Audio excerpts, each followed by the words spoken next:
So, Igor, let's talk a little bit now from the perspective of Ukraine. Over the weekend, two senior Trump administration officials addressed Russia's 3-year-old invasion of Ukraine. Here's how they responded when asked about who was responsible. But fair to say, Russia attacked unprovoked into Ukraine 3 years ago tomorrow. Fair to say it's a very complicated situation. The war didn't need to happen. It was provoked. It doesn't necessarily mean it was provoked by the Russians. There were all kinds of conversations back then about Ukraine joining NATO. The president has spoken about this. That didn't need to happen. It basically became a threat to the Russians. What do you hear when you hear those things, Igor?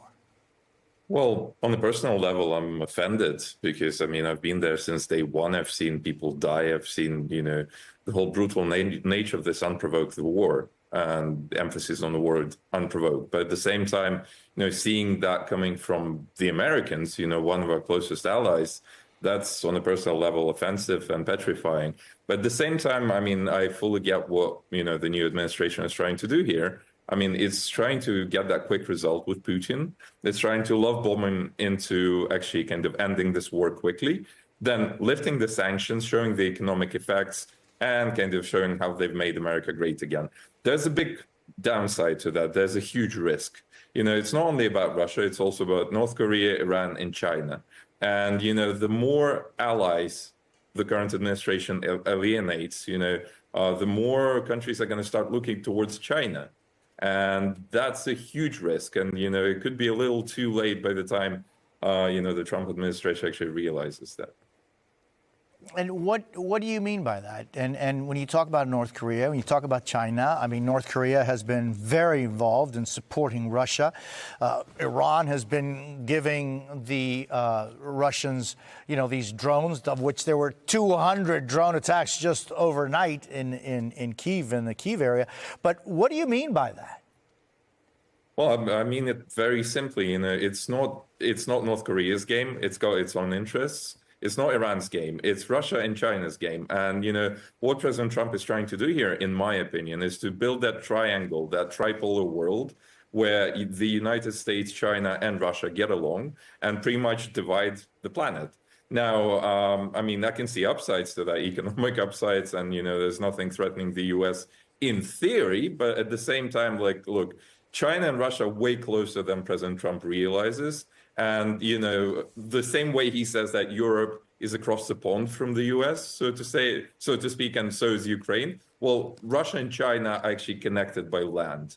And I'm afraid when President Putin chooses between China and the Trump's United States, he's going to prefer China. And by the time, that kind of comes to, the conclusion, that entire move, it could be very disappointing for the United States. Igor, one of President Zelensky's goals since Russia's invasion has been for Ukraine to join NATO. As a matter of fact, that was the discussion and we just heard those different representatives of the Trump administration say that the talk of Ukraine being a part of NATO helped Russia,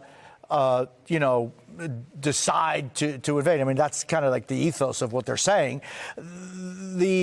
The issue is, here's what the White House's national security advisor, Mike Waltz, had to say about this specific issue. Listen to this. That is not back on the table. I do not see the United States having Ukraine enter into NATO and then having United States troops essentially obligated immediately. In terms of Article 5 or coming to have U.S. troops coming directly in for the defense of Ukraine. Igor, how much do you think that the issue of NATO and Ukraine joining it been to either help or hurt Ukraine?